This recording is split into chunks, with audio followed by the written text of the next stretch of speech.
میں آؤں.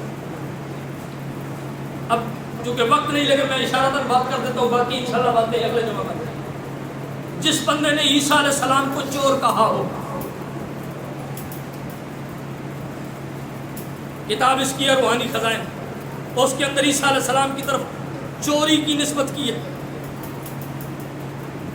اسی روحانی خزائن کے اندر عیسیٰ علیہ السلام کی طرف جھوٹ کی نسبت کی ہے، جھوٹا کہا ہے اللہ کے نبی کو.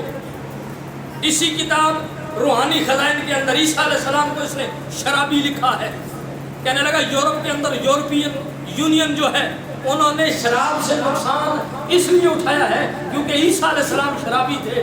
اب عیسیٰ علیہ السلام کیوں شراب پیتے تھے؟ بے ایمان لکھتا ہے، پلیت لکھتا ہے، کہتا ہے یا تو ان کی پرانی عادت تھی یا ان کو کوئی بیماری تھی، اس وجہ سے وہ شراب پیتے. نبی کو شرابی لکھ رہا ہے. اگر اسلام نے انسانیت نام کا بھی کوئی قانون ہوتا تو ایسے لوگوں کو منہ لگانے تک کی بھی بات نہ ہوتی. ایسے لوگوں کو زندہ رہنے کا حق بھی نہیں دیا جاتا جن کو آج مذہب کی اشاعت کی اجازت دی جا رہی ہے اور بڑی عزت کے ساتھ دی جا رہی ہے. اس نے لکھا نعوذ باللہ من ذالک، نعوذ باللہ من ذالک. عیسیٰ علیہ السلام وہ ہیں کہ جو بدکاری کرنے والی عورتوں کے ساتھ تعلقات رکھتے تھے اور وہ بدکار عورتیں عیسیٰ علیہ السلام کی خدمت کیا کرتی تھیں. یہ زہر اگل رہا ہے نبیوں کے خلاف، یہ اس کا نبیوں کے خلاف. اور اگلی بات یہ کہتا ہے یہ عیسیٰ ابن مریم کے حوالے سے جو ہے کہ ان کا باپ کوئی نہیں تھا، اللہ کی قدرت سے پیدا ہوئے، کہنا غلط ہے. عیسیٰ کا باپ ہے اور وہ یوسف نجار ہے اور 22 سال تک عیسیٰ اپنے اس باپ کے ساتھ لکڑیوں کا کام کرتے رہے. تو عیسیٰ کی ماں پر تہمت لگائی.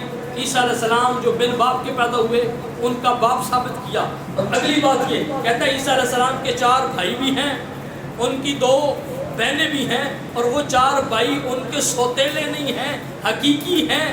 جس طرح عیسیٰ مریم کے بیٹے ہیں وہ بھی مریم اور یوسف نجار کے بیٹے ہیں، ان کا تعلق سوتیلے والا نہیں ہے، حقیقی بھائی ہیں.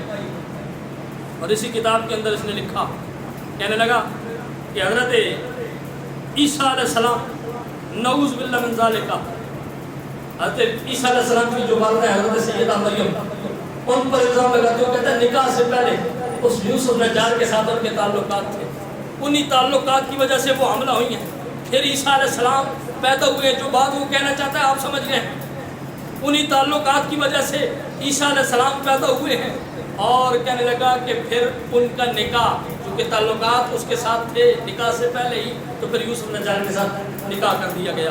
تو یہ ایسی باتیں عیسیٰ حضرت آدم علیہ السلام کے لیے ذلیل کا لفظ استعمال کیا ہے اس بندے نے. آپ اندازہ لگائیں کتنا بڑا نبیوں کا گستاخ ہے.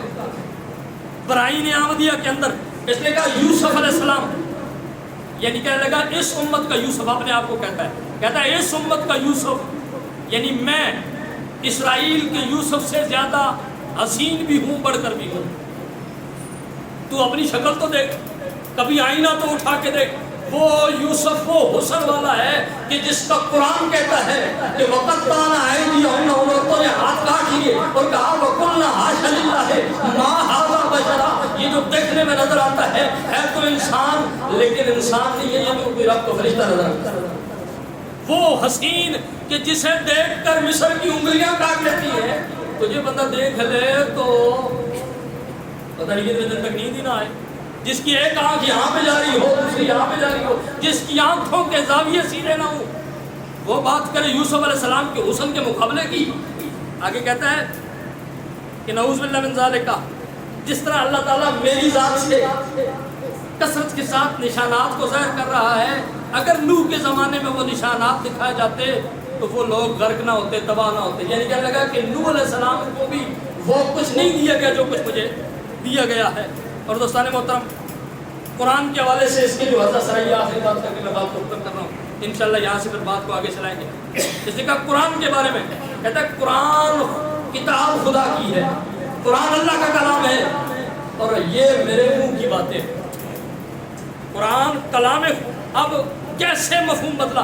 قرآن نے کہا نا وما ینطق عن الہویٰ ان ہوا الا وحی یوحیٰ کہ میرے محبوب آپ اپنی مرضی سے نہیں بولتے. ان ہوا الا وحی یوحیٰ یہ کلام خدا کا ہوتا ہے, زبان آپ کی ہوتی ہے. اسی کلمے کو اپنی طرف منسوخ کر رہا ہے, کہتا ہے کہ یہ کلام خدا کا ہے لیکن میرے منہ کی باتیں. تیرا کہاں گندا منہ اور کہاں رب کا کلام. اب جسے کہتے ہیں نا کہ اپنی جوتی اپنا منہ. آخری بات کر کے فیصلہ کن میں بات کو ختم کر رہا ہوں.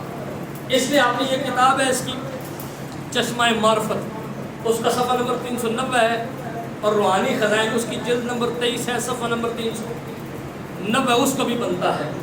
اس کے اندر اس نے یہ بات لکھی ہے کہ اسلام میں اب سمجھیں, یہ اس کے اپنے ہاتھوں سے لکھی ہوئی بات ہے. کہتا ہے اسلام میں کسی نبی کی توہین کرنا, تحقیر کرنا کفر ہے اور سب پر ایمان لانا فرض ہے. کسی نبی کی اشارتاً بھی اگر کوئی تحقیر کرتا ہے یہ سخت معصیت ہے, موجب نزول غضب الہی ہے. یعنی اپنے فتوے کے مطابق کہ جو کسی بھی نبی کی توہین کرے وہ کافر ہوتا ہے. لہذا مرزا جی نبوت کے دعوے چھوڑ دو, نبیوں کی توہین کر کے تم خود کافر ہو چکے ہو, اور جو تمہیں مانتے ہیں وہ آج تک کافر ہیں, اور وہ ایسے کافر ہیں کہ عیسائیوں سے پڑھ کر ہیں. اور یہ بات میں بالکل مجھے کہتے ہوئے کوئی شرم نہیں آتی. وہ اس کے ماننے والے ایک طرف خنزیر کھڑا کر دیا جائے, یہ تو نبیوں کے مقابلے کرتا پھرتا ہے نا, یہ تو یوسف علیہ السلام کے مقابلے میں کھڑا ہوتا ہے اور کہتا ہے میں عین محمد ہوں, میں محمد جیسا ہوں. میں کہتا ہوں تو تیرے سارے ماننے والے ایک طرف کھڑے کر دیے جائیں, ایک طرف خنزیر کھڑا کر دیا جائے. خنزیر پھر بھی اچھا لگے گا, تم اس سے بھی بدتر. اور یہاں تک علماء نے بات لکھی ہے خنزیر کی, میں نے تو بڑی اوپر کی بات کر دی, اور یہاں تک علماء نے لکھی ہے کہ خنزیر جو ہے نا, خنزیر یہ ایک ایسا جانور ہے کہ جس کا سب کچھ ناپاک. کوئی جانور ایسے ہیں کہ کچھ چیزیں پاک ہوتی ہیں, کچھ ناپاک ہوتی ہیں. یہ خنزیر ایسا ہے کہ جو نجس العین ہے, بال ناپاک, کھلڑی ناپاک, گوشت ناپاک, تھوک ناپاک, جو کچھ اس کے جسم ہے سب ناپاک ہے, نجس العین ہے. اس کے حوالے سے لکھا علماء نے کہ مرزے نے جو ظاہری بات ہے, یہ گند آپ کے سامنے رکھا ہے, یہی گند اس نے لکھا ہے, کتابیں بھری پڑی ہیں اس کی. جو کچھ اس نے گند لکھا ہوا, علماء نے متفقہ فیصلہ دیا, فرمایا وہ جتنا کچھ لکھا ہے نا اس نے وہ خنزیر کے پیشاب سے بھی بدتر ہے. دوستان محترم, بات کرنے کا مقصد یہ ہے کہ آج ہمارے نوجوانوں کو اس چیز کو سمجھنے کی ضرورت ہے کہ مرزائی عیسائیوں جیسے کافر نہیں ہے, مرزائی یہودیوں جیسے کافر نہیں ہے, مرزائی ہندو سکھوں جیسے کافر نہیں ہے. جب ان جیسے کافر نہیں ہے تو ان جیسا سلوک بھی ان کے ساتھ نہیں کیا جا سکتا, اس لیے ان کے ساتھ سلوک بھی الگ کیا جائے گا. یہ کل بھی